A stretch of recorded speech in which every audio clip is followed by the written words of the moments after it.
โตอยู่แขวงสวรรค์ผู้ใดเพิ่นจะให้ไปโตอยู่พุ่นแต่ว่าถืออยู่บ่ใช่เจ้ากินเรื่องยาไข้นี่กินยาค่ะบ่อยู่อันสิเบิดได้ยาคันบ่กินนี่คือบวมขึ้นเลยบวมยืนคือมันแหละต้องได้ใช้ยาปิ่นปัวตลอดนะเนาะแม่นยาปิ่นปัวยาบำรุงอีหยังของเพิ่นแล้วเพิ่นวางให้เด้เนาะเพิ่นปวดเห็นเพิ่นปวดแล้วเพิ่นก็วางยาให้กินโอ้โรคมะเขือด่างมันเป็นนี่เนาะอันนี้คือแบบโมเมนต์ว่ามันเสียอันนี้เนาะแม่นบ่มันทำงานผิดปกติอันนี้เนาะแม่นบ่โอ้ว่าแล้วก็การขับถ่ายแบบว่าเฮาถ่ายเบาได้เนาะเป็นจังได๋แบบสะดวกอยู่บ่หรือว่าจังได๋ถ้ามันบวมก็บ่สะดวกเลยสะดวกเลยต้องได้กินยาครับต้องได้กินยาครับถ่ายออกไหนแต่มันบวมเลยก็ถ่ายยา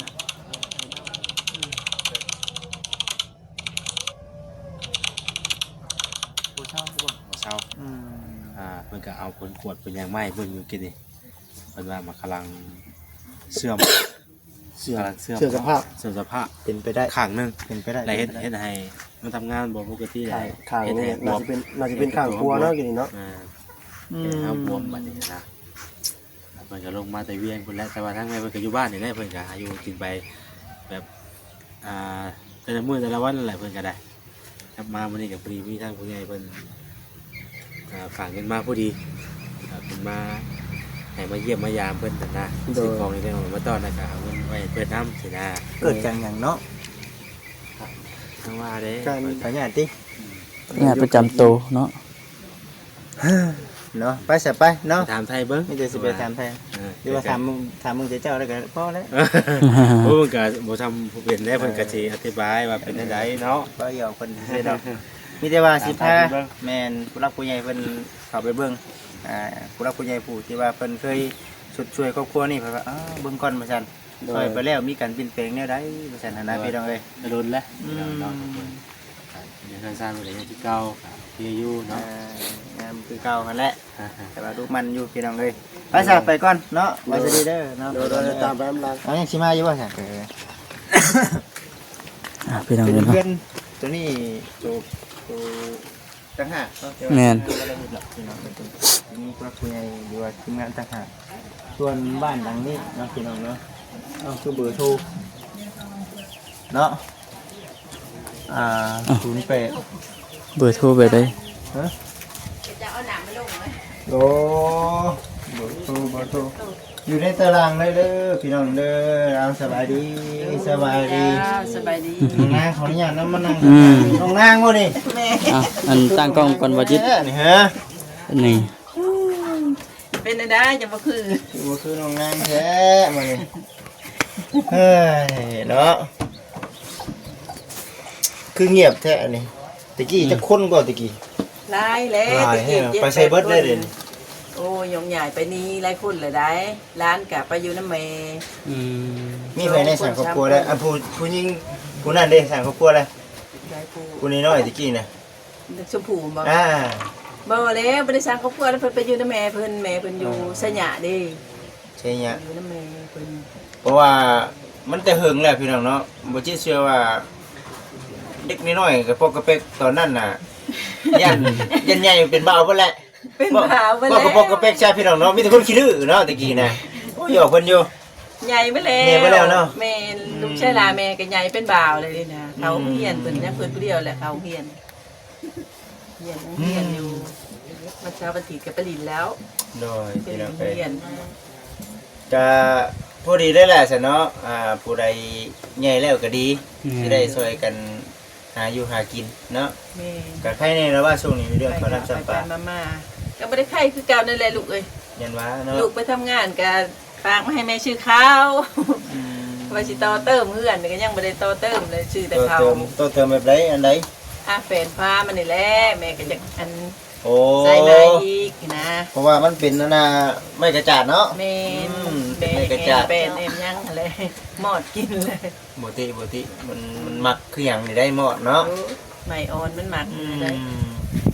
นี่แหละพี่น้องเอ๋ยเนาะวันนี้ก็จะเป็นน้องนางเนาะแต่งงานมีครอบครัวแล้วเนาะจื้ออะไรบ่นี่เคยอยู่เนาะว่าบ่จื้อเฮานะเนาะ แต่ว่าก็คือว่าได้พี่น้องครับมีน้องน้อยแล้ว มีแล้ว อันผู้หญิงผู้กินนี่แล้วอ่ะ แม่นเป็นญาณนั่นน่ะ ญาติว่าซั่น อืม มาส่งๆเบิ่งเห็นก็รีบเขาอีก ก็ ยาย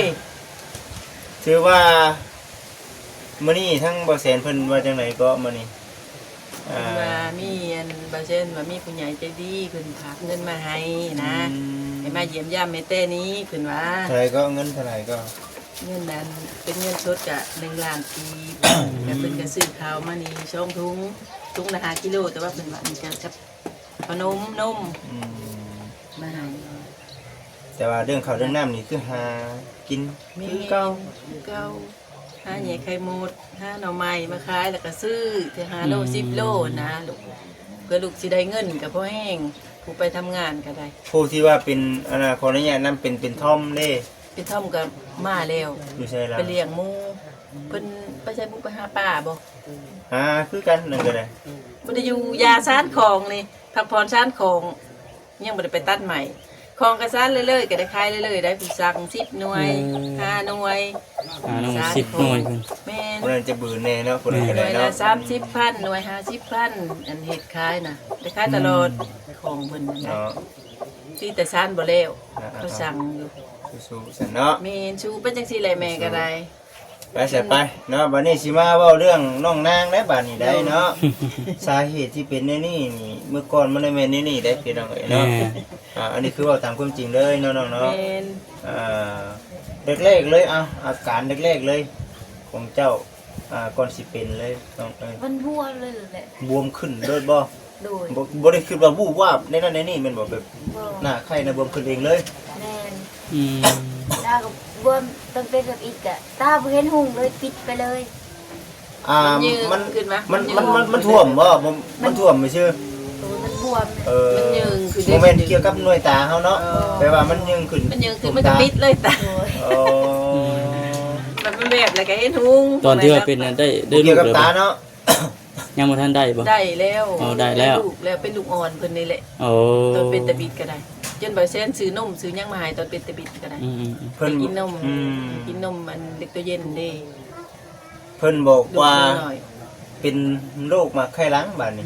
แม่น อ่าก ำลังสุดโทรมเด้ ดังจากว่าตั้งแต่มื้อนั้นบ่จิตก็มาเห็นอยู่ได้มื้อที่ว่าสบายดีเด้อสบายดีสบายดีสบายดี สวัสดี ว่าดี คนรอ มันนะเนาะ มื้อ คิดคนกู้ โอ้แม่นนั่นแหละเนาะโอ้ หาย เงิน มี ก็ แน บ่ วให้ จง ใช้ ให้ก็ บัด บ่มีซั่นบ่ เอาไว้ขย่องบ่ ได้แต่ย่องให้ชื่อ แต่ย่อไปซื่อสิบ่ย่ออีกเทื่อแล้วบัดฮู้ว่าบ่มีแนวให้เนาะ ไม่ได้บ่ย่องหรอก แม่น ย่องก็พอกันไปแล้วพี่น้อง ตั้งแต่มื้อเข้ามารอบๆนั่นตอนบวมหลังจากว่ารักษาเศร้าแล้วเคยเป็นจักเทื่อแล้วบัดนี้ เป็น มันก็เป็น ก็เป็นอีก แม่นรอบสอง รอบสองเนาะบัดนี้เนาะอันนี้มันลงแล้วนี่แมันบ่ แม่นแม่พาไปหาหมอเด้ลุงแล้วลุงก็บวมอยู่ได้แข็งขา ยังบวมอยู่นี่ แม่น ว่าทิศผลกวดอ่ะจะเบิ่งได้บ่ อันนี้บ่ เราเบิ่งด้วยผลกวดอ่ะเฮ้ยผม เบิ่งก็บ่จักเด้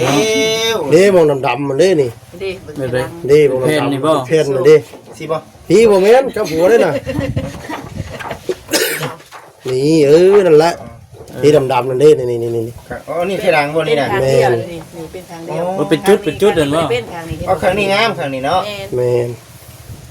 ทางนี้ เพิ่นว่ามักอันนี้ข้างใดก็เนาะเป็นข้างครัวข้างซ้าย ข้างครัวเบิ่ง อันนี้คืออยู่ว่าคนอยู่นี้เป็นบ่ แม่น อ๋อต่างเนาะคำว่ามัน เป็นจุดดำ ปกตินี่เป็นจุดเนาะ ๆแม่น เด้เบื้องนี่มันก็ขาวจังบ่มีหยังบ่ได้เปื้อนนี่ คือเฮาอยู่ดีมีแห่งคนปกตินี่คือสิแบบสวยงามเนาะ แม่น อืม จุดโชมมันเป็นดำ โดย แลเจ็บบ่บัด บ่เจ็บแต่ ๆบ่ได้เจ็บไข้หลังแต่ว่ามันบวมแล้วมันปวดมันเมื่อยตุ้มตุ้ม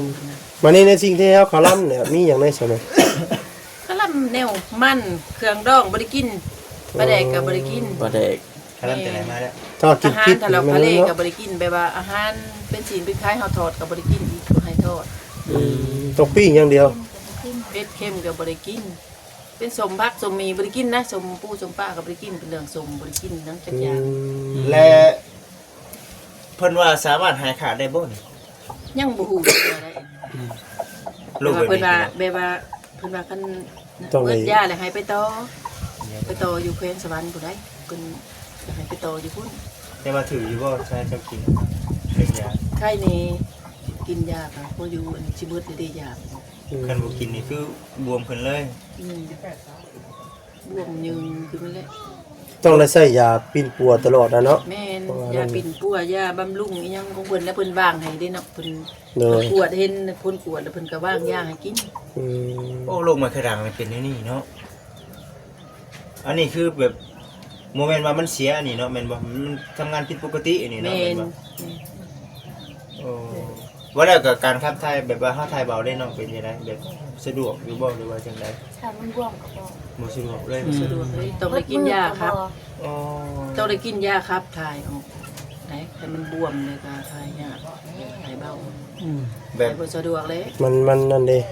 สิกินน้ำลายซำใดก็ บ่ บ่มีผล มีแต่ท้องยืน พุ่งออกมาซื่อ แม่น อ๋อ อ่างอยู่ท้องนี่บ่ถ่ายอีกต้องเฮาได้กินยาครับถ่ายเหนียวออกได้ อืม นี่นั่นได้ แบบนั้นเนาะ นี่ ว่าแบบยังไง กิน ก็ ยา เป็น ตัวนั้นเขาแล้วก็เที่ยวเหนียวมึ แม่นว่าไงก็เป็นคือเฮากั้นเหี่ยวสินะเนาะเราหยาดน้ำพี่น้องเอ้ยน้ำเป็ด มันทำงานไปจังได๋ เคยดัง มันก็เลยแบบอักเสบใช่ไหม นี่แต่อักเสบมันบ่ทำงานมันอิหยัง แล้วเฮา โซ่มเพิ่นว่า เฮาบ่สามารถพูดเลยว่ามันเป็นย้อนหยังเนาะก่อนเฮาสิเป็นเนาะแม่นบ่มันคือจะเป็นเลยตอนนั้นเนาะ เพิ่นก็ได้ลูกใหม่เนาะบ่ใหม่ไปได้ลูกก็ได้รายเดือนเติบแล้วเพิ่นเป็น อืม7-8 เดือน แม่ ค่าได้ลูกนะเนาะแม่นบ่ แม่น เป็นค่าได้ลูกมากนี่บ่ เป็น ตอนเป็นชาวก็บ่ได้เป็นเนาะ เบาเลยมันเป็นไปขึ้นอ้อยอีกแบกอ้อยขึ้นอ้อย แต่ว่าช่วงถือผ้าจะได้เนาะถือผ้าเอา ที่ว่าก็ ใส่ ปกติได้ บ่ได้เป็นหยังบ่ แม่นปก นี่ ติ มาปิดกุ้งปิดกับเป็นเชิมๆมาเลยบาดนี่นะ ทักหรือ ห แม่ รือ ก็ ว่า บ่ได้อยู่ หรือว่า ตอน อยู่กรรมบ่ได้บ่หรือว่าได้เนาะ จัง บ่เกี่ยวติเนาะ คนก็บ่ได้ว่า บ่เกี่ยวดอกพญาตินี่แหละเนาะ มันเป็นน้ำพญาติเฮานี่แหละมัน อย่าเอา อืม เดี๋ยวนี้ได้ซะผู้ชึกในใดตอนนี้อาการนี่ในปกติบ่หรือว่าจังได๋ ปกติ ฮะ ก็บ่ปานใด บ่ปานใด เวลานอนแต่ปวดกระตุ้นกระตุ้นซื่อ อืม เวลานอนนี่ปวดไปซื่ออันนี้บ่ขออนุญาตนำในเรื่องหน้าตาเฮานี่ช้ำนี่เลยบ่ คงที่เลยบ่ คงที่เลยบ่นี่ ยุบเด้อยุบ ๆมั บ่ นกำลังยุบลงอันนี้ กำลัง แสดงว่าน้องนี่บ่แม่นแนวนี้แม่นบ่หน้าตานี่อ๋อ แต่ก่อนตะกี้น่ะปิดกันเลย ปกติกันหน้าตาน้อยเด้เนาะกับปัจจุบันนี่ก็น้อยอยู่ อันนี้มันกำลังขึ้นเนาะ มันกำลังลง กำลังยุบลง มันลงโยกอันนี้นะมันบ่ทันปกติ อันนี้บ่เรื่องแข้งขานี่คือน้อยกว่านี้เนาะอันนี้เนาะ แม่น อ๋อ มันยังบวมอยู่บีบก็บวม ยังบวมอยู่ อืม ถ้าบีบเขาก็มันก็ลูกกวาบลงรถ อืม แสดงว่ายังอยู่น้ำยาอยู่ตอนนี้เนาะ แม่นยังกินยาเสมอ ผ่านมาจังมือแล้วไปกวน ไม่บ่แม่นหอดเดือนแล้วบ่นี่ เดือนเลย คือว่ามื้อเดือนแล้วให้ไปต่อยานะมันยังบ่มีเงิน ชุดหนึงเท่าไหร่มาหาไปเอามาหนึง บ่ฮู้เลยจักเพิ่นสิจัดให้เท่าใดก็บ่ฮู้อันเพิ่นเนาะ ไปวังนี้แล้วนี่ได้ถามเบิดเท่าไหร่จ้ะ หมด4ล้านป้ายเกือบ5ล้าน2มื้อนึงได้ 2 มื้อ แม่น มือ อืม ยกสั่งยาสั่งมาเนาะสั่งตอนเช้าสั่งตอนแรกตอนเช้าก็3,500ตอนแรกก็3,500ยอก ก่อนสิไปมื้อนั้นน่ะมันบวมขึ้นเลยเนาะ มันก็มันทันใจบ่ติดติ เรียกว่าเป็นกระทันหันเลยนะเนาะ เมื่อยเขาคือใจสิขาดนี่ เรื่องเมื่อยเรื่องห้า คันบ่ไปน่ะคือจะบ่ไหวแล้วเนาะมื้อนั้น แม่น อืมไปในไหน ได้ มัน ไปตอนแรกสำนีสมบ่ไปเนาะ ไปในไหนมัน ไปกับเอารถไทยออกไปตรงหินพุ่นแหละออกไปลานรถ อืม ไปลานรถมาแต่เซโปนพวก ไปท่ารถดีเพราะแห้งอีก เพื่อถ่าร บ่ ถ ได้ อีก ท่าผู้ที่รถไทยไปฮอดผู้ที่รถมาจอดตึกมาหารถแต่ผู้ที่คือรถกระลูบน้ำไปสุดทาง โอ้โชค อยากได้ขาดได้ซะเมื่อยแห้ง พญานนี่พี่น้องเอ้ยเนาะ ไว้แหละ มั วัน น เป็นกระทันหันเนาะ คือเป็นในนี่เนาะอืมภาวนาพี่น้องเอ้ย บ้านมันคือ ขอให้ แห้ง ดีๆแห้ง ได้นานได้อันนี้มันลงแล้วอันนี้นะไปหมอมาแล้วมันก็มืดยาเลยเด้นี่สิไปต่อยาอีกได้นี่ จะเป็นตัวยาอีกเนาะ นี่ แล้วพี่น้องเอ้ยประหยัดประเหยาเด้อแต่ปัจจุบันนี่คืออันนี้คือตั้งแต่พุ่นมายังอยู่บ้านตลอดบ่หรือว่า มาแต่เฮ็ดเวียก เพิ่นมาแต่เฮ็ดเวียกอยู่เวียง เวียกหยัง ไปอันนั้นเผาเฮือนเผาสวนให้เขาเจ้าอะนะ เพิ่นเผาสวน อืม เผาเฮือนเผาสวนเพิ่นให้เดือนเท่าไหร่ เดือน3ล้านห้ากินเองได้ อืม คิดเองอยู่เอง แม่ เนาะอุกใจได้ บ่อยู่นั่นอยู่เพิ่นปลุกกระต๊อบให้อยู่ โอ้ บ่ได้เซาบ่อนอยู่น่ะมีแต่ซื้อกินเองผู้หนึง3ล้านห้าแต่ว่าเพิ่นน่ะสองผู้แม่น่ะ7ล้าน เขาน้ำได้อยู่แนวกินซื้อกินเองบัด อืม โอ้เนาะก็ยังอยากมานั่นอยู่ได้เนาะ ให้ได้มันบ่มีแนวเฮ็ดได้ซั่น หากแย่มันไปกลัวอยู่ละเฮ็ดไปกลัวเฮ็ดเคยกลัวอยู่ละพี่น้องเอ้ย แม่ นั่นแหละจังว่าเรื่องเงินคำกำเกี่ยวมันก็เป็นอีกเรื่องหนึงแต่ว่าสุขภาพร่างกายยิ่งเข้ามาเป็นในนี่บัดเงิน หาก็ บ่ บ่ ได้ ได้ เฮงกระเต็กได้นี่ มีแต่ผัวหาคนเดียวมันนี่ก็ให้กระเต้งบ่กุ้ม อืม ญาติบัดถามหาไว้ๆอยู่ติ โอ้อันนี้ก็สิไปต่อยาอีกแล้วนี่ อืม หมดเลยดิ จักสิบ่เท่าไหร่เนาะ ยังบ่ฮู้ อืม กับเพลงว่าไหมเพลงว่าไปต่อยา ไปต่อยา เลย ยังบ่ได้ไปต่อจักเทื่อเด้เพิ่นหักกันสิหักกันสิหมดเดือนนี่ บ่มั่นใจนะว่า มันที่เพิ่นหนักเนาะ เงินล้านเงินนี่เฮาสิไล่อยู่บ่เนาะ จังว่า ก็ มันก็ขึ้นน้ำพญาเท่านั้นเลยแต่ว่าพญาเท่าหลายมันกับเพลง อืม แม่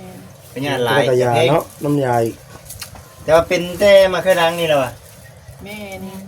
เป็นแต่กำลังอันเดียวนี่แหละ อืม ถ้าตัวลงแล้วมันก็บ่มีหยัง อืม ก็ปกติ เป็นน้ำหมักเคยดังเนาะโอ้ยพี่น้องหมักเคยดังเนาะสำคัญคือกันสำคัญทุกอย่างเนาะในเรื่องร่างกาย ใน อันใดอันหนึ่ง เพิ่นผู้มีเด้เพิ่นผู้มีนั่นเพิ่นเป็นแล้วเพิ่นไปปาดเนาะไปปาดออกมานี่ อันนี้เพิ่นรักษาได้สายพี่น้องอันนี้ทีนี้มันจังสินั่นนี่ มีวิธี หาย รัก ขาด ษา บ่ เพิ่นแกยังบ่ฮู้นะเพิ่นเนาะไปต่อยาจังสิถามเบิ่งเพิ่น อืมเพิ่นไม่ได้บอกว่าวิธีรักษาใช่ไหม บ่ได้บอกแล้วมีแต่เพิ่นให้ไปต่อยาของเพิ่น ต้องตัวยาอย่างเดียวเนาะโอ้ แต่ว่าเพิ่นก็ยังบ่ฮู้ว่าสิให้ขาด หมักเคยดังมันเกิดจากเฮากินน้ำกินในบ่ เกิดจากเขากั้นเหี่ยว แม่นบ่ ขับกลางคืน ไปก่อนเด้อเสียเด้อโอ้เดี๋ยวนี้ เอาอีดี เออ ดีไปกับเป็นด้วยกัน แต่ว่าบ่นักสำนองเพิ่น อืม แต่ว่าข่อยเป็นอะเจ็บเด้เจ็บเจ็บตอนนั้นเด้ตอนที่ ตั ก่ ว อน นี้ นั้น บ่ได้กันแล้วว่านี่ อันนี้ อัน ธร นี้ รม ก็ ดา เจ็บคือกันนั่นแหละเอวค่ะมัน แต่ว่าก็ยังมีอยู่ แห้งตอนนี้ แต่ว่ายังเจ็บอยู่แต่ว่าบ่แห้งคือตะกี้ ค่อยว่าเบาบางแล้วเนาะ มันก็เบาๆลงเพราะว่าเฮา มันหลายสาเหตุเนาะ แม่น เนาะบัดมันสิเป็นเนาะ แม่น บัดมันสิเป็นโอ้ยพี่น้องเอ้ยสิแล้วหน่อยร่างกายอยู่ดีมีแฮงคือเป็นลาภอันประเสริฐเนาะเงินคำกับเกี่ยวบ่มีก็ มันก็เป็นอีกเรื่องหนึงเฮา ค ก็ อย หา หา อยู่เด้ เอา อ่า คอยหาเอาก็ได้อันตัวนี้โย สุขภาพมันต้องมาก่อนเด้ โอ้ร่างกายบ่แข็งแรงเงินก็ลงเอาแล้วบัด โอ้แม่น แม่นฮุกไปเบิดแล้ว เอา แต่ว่าแม่ก็ อย่างนั้น ใหญ่ตั้งแต่ น้ำคำ พญาติอันเดียวนี่แหละหาเงินหาคำก็ได้ ๆอยากนำคำคือว่ามื้อนี้ก็มาเยี่ยมเด้อเนาะมาเยี่ยมมานำกันกับทั้งบ่แสนเพิ่นนั่นแหละ ก็อย่าเขามาหาอยู่เนาะแต่ว่าคือว่าแน่เลยเนาะทางนี้เขากับบริษัทได้มาเนาะทางนี้ ก็โดนเติบแล้วเขา เติบล้นเติบ ในรอบจักปีว่าจิตเจ้าเองครับว่า ล่าสุดมื้อวันนั้นขึ้นเฮือนนั่นบ่ครับ เพราะตั้งแต่น้องเพิ่นให้ บ่ ให้ผู้ทอมนะให้ โอ้ช่วงนั้นพุ่น บ่ได้มาเล ข่อย ยตั้งแต่มาตอนนั้นลูกเราเสียตอนนั้น มีลูกชายมี ลูกชายเสีย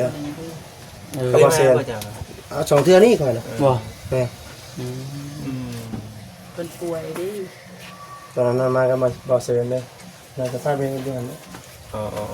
โอ้สันบ่ บ่ท่านได้แจ้งข่าวๆซำนั้นเดียวนี่ก็ได้เพิ่นเสียเดือน12 ปีแล้วนี่ดิ ครอบครัวเฮามันเป็นได้นี่เลยมันคือหน้าคือหลังบ่ได้เนาะ โด จักจิตหยังติ รู้จักแนวเลย บ่อะไรเงี้ยก็ซักหน้าก็วงหลังเนาะก็เช็ดยา คิดบ่ชอบภูเขาได้เป็นเนาะ แต่ว่าปัจจุบันนี้ในเรื่องคนอยู่เฮือนตอนนี้จะคนตอนอยู่นํกันตอน 6 คน7 คนบ่ ยังหลายคือเก่า มาเด้ ตะกี้12เนาะตะกี้เนาะอยู่กันแม่นบ่ 12คน แม่น 12แล้วตะกี้ อันผู้ที่ถือกระตาไปกินนี่ก็แม่นบ่ แม่น อันนั้นเป็นยังน่ะหลาน ผู้ที่ผู้ลาเลยนะลูกชายแม่คือกัน ชายบ่นั่นกัน เหมือนเฮาเคยเห็นนะพระเจ้าบ่ เคยเห็นแล้ว น้องผู้นี้ผู้ที่ผู้นี้ ตะกี้ก็ยังน้อยอยู่เนาะ แม่น นั่งเรียนกันสลายอยู่ตะกี้ อืม เดี๋ยวนี้บ่ชื่อละ ลูกแม่เรา12คนผู้ แต่ลูกแม่นี่อืมลูกหลาน 10ล้านอีกเด้ เอ อ๋อ อ ล้านกระชง หลาน2คน ล้านบันไดตื่นอีกเด้ลูกผู้นี้ก็3อีกเด้บัด ผู้เอ้ยเพิ่นผู้นี้เด้ อยู่ไทยพุ่น เพิ่น นางเพชรได้ แม่น เป็น เป็นจังไดเป็นจังได ไทยพุ่นเป็นนะ เคยในหรอว่า อยู่ไปจังซั่นแหละน่ะก็ได้บ่ได้เฮ็ดงานได้ไปอยู่ไทยก็ได้อยู่ซื่อๆอยู่เฮ็ดไทยเฮ็ดหน้าน้ำพัว เนาะอืมเอาจังไดก็ย่าขอแค่อยู่ดีไม่แห้งนั่นแหละ แม่ แม่น คนอยู่บ้านบัดโอ้ยเนาะน้องนางเอ้ยเฮ็ดจังได๋จังสิเช้านี่เนาะโอ้โหติเออ เด็กเช่าคือกันนั่นแล้วผู้เป็นก็ได้ พญาติพะเยานี่โอ้ยเงินคำกำเกี่ยวนี่จำถิ่มลงปองพี่น้อง ปวดลงปองเนาะ แม่น โยไป2 มื้อแม่ก็จนหนหายอยู่เนาะ เพื่อสิหาเงินได้ล้าน เงิ ส น องล้าน 4-5 ล้าน4 ล้านป้าโยว่าสิหมดแล้วเงินนี่บ่มีเงินจ้างรถเมื่อได้บ่ได้เมื่อได้บ่ อืม ใครนี่ได้บ่ว่าฮะ ขอเพิ่นมา บ่ได้ขอมาแต่ของหมอได้ อืม แม่นสิเอาแล้วเพิ่นก็ให้ออกเพิ่นก็อนุญาตออกได้บ่เป็นหยัง บ่มีเงินแล้วบ่ แม่ นี่ น นี่ เว้าในนี้เลยได้แม่ก็บ่ได้สน บ่จังอ้ายเลยแหละแม่ก็ หนูมีเลยติ เอ้ยว่าแม่สิได้ขอออกได้ป่ะบ่เป็นหยังเพิ่นว่าเพิ่นก็ให้เส้นโอ้ ออกมาพวกถามผู้ป่วยนี่ก็ว่าใครในแลกินข้าวก็ได้แล้วก็ เอ ให้มา อ แต่ว่าในเรื่องเพศนี่คันเฮาบ่ขอมานี่เพิ่นคือสิให้กินยาเพิ่นแบบเต็มหน่วย แม่ นะเต็ม กิน ที่ เด เนาะ แล้วก็ซักเนได้ เพิ่นก็สิตามอาการเฮานะ แม่เพิ่นก็ติดตามอาการซุมื้อได้ แม่น เพิ่นก็ใส่ยาให้เป็นกล่องน้อยๆซำนี้หาสั้นๆนั่นดิ 10ล้านเอาบ่อยู่ดอกก็มาอยู่ดีดอกเนาะ อืม เอาบ่อยู่ ว่าตอนไปแต่บิดจะว่าจักล้านบ่าวเซนเอามาให้เนี่ยเจ้าไปล้านผู้ใด โดย ต้นนั่นก็ได้บ่ได้แม่นน้อยๆได้ละเอา เบิ มา ด ให้ ดิ เบิดเหลือเงิน2 ล้านเลยแม่ชวนมาบัดนี้ โอ้ขนาดนี้ชวนมาได้เนาะ ตุ่มหูแม่นี่ก็ขาย อืม ที่เว้าพี่ช่างลูกซื้อให้แล้วก็ขายใส่กันมาตรงมันตอนน่ะคืนแห้งอีได้ตอนเป็นตะบิดน่ะ อืม จนโอ๊ยหมดเลยนะอันนี่ตากับมื่นบ่คืนเลยมันบวมหมดเลย เบ่งบวมบ่ได้เนาะ แม่นยังบ่แบ่งแต่นี่นิ้วตีนนิ้วมือขา แล้วเป็นนี่คือเด็กน้อยบัดนี้เนาะหน้าตาเราคือเด็กน้อยเอาเอาดีได้ จนสิ เนาะ ไปจื้อหน้าเก่าแล้ว มาชื่อหน้าเก่าเลยคือเด็กน้อยบัดนี้หน้าตาเราพี่น้องเอ้ย อืม เออ มีแต่ดีเศร้าให้ไว้เนาะ แม่ เศร้าให้ไว้ เศร้าให้ไว้ แต่ว่า พี่น้องเอ้ย บัดนี้คือปัญหาแรกๆเลยนี่คือเรื่องเงินเนาะ มี เพราะว่าต้องไปต่อยาได้ แม่ อืมก็คือต่อยาแต่ก็บ่ฮู้ว่ามันสิเบิดหลายซำใด โอ้ยเงิ ปล่อย เพิ่น ไปต่อเลยเนาะ เงินพัวเพิ่นนั่นแหละแม่ว่าสิไปแลนอันสำนักครัวใหม่ก็ยังบ่ได้ไปบัดนี้ยังโจ๊ะไว้อยู่ ยังบ่ได้ไปเฮ็ดยังบ่ได้ไปขึ้นเลยได้สำนักครัวค่ะแลนมาแล้วเลยแต่ยังบ่ได้ไปเซ็นในบ้านบ่ได้ไปเซ็นหยัง บ่มีเงินว่าสิไปเฮ็ดแหละๆผักผู้ดีผัดเป็นใส่เอาไปห้องหมอเลยจะมีเงินโจ๊ะก่อน เออ ยังบ่รู้กลัวกันยังบ่ได้ขึ้นได้ เอาทางว่าคำโมลบกันต่อเนาะ เด้อเด้อเด้อ จบคลิปซะก่อนพี่น้องเรามารับยาย่าไปควรนะพี่น้องเอ้ย เอามาน้ำหลังหมู่เนาะ พี่น้องเอ้ย อ่า แล้วก็เด้ออยู่ดีมีแฮงเด้อ อยู่ดีมีแฮง สวัสดีเด้อดีเศร้า คือว่า เนาะ ในพี่น้องเอ้ยเนาะก็นี่แหละทางมูจิเด้งก็บ่มีหยังหลายมานำกันกับทางบ่แสนเพิ่นมาเห็นทางน้องเป็นไอ้นี่ก็เอ้าเป็นกำลังใจให้เนาะขอให้เช้าไวๆดีไวๆเพื่อมีโอกาสเดี๋ยวทาง เอามาใหม่เนาะ ยัง เข้า เฮ็ด มาใหม่ ให้ดีแล้วแม่ก็ได้เฮ็ดเวียกให้งานก็บ่ได้แล้วคันเป็นจังซี่ก็ได้ บ่ได้แล้ว หาเงินก็ เนาะ บ่ได้แหละมีแต่ผัวหาคนเดียว แม่สู้ๆเด้อน้องนั่งสู้ๆผู้ใดเดียวมื้อหน้าเด้อพี่น้องสิเข้ามาหาเด้อพี่น้องเด้อไปเด้ออยู่ดีมีแฮงโอเคสวัสดีสวัสดี อ่ะพี่น้องเอ้ยเนาะถือว่าผ่านไทยแล้วแหละพี่น้องเอ้ยแต่ว่าเป็นกำลังใจให้เพิ่นนั่นแหละพี่น้องเอ้ยเนาะบ่ได้มาแต่หึงได้บัดมารอบนี้ป้าแต่ว่าต่างเก่าอีหลี จังได๋ก็คือว่าพี่น้องเอ้ยเนาะเป็นกำลังใจให้เพิ่นไปพี่น้องเอ้ยสบายดี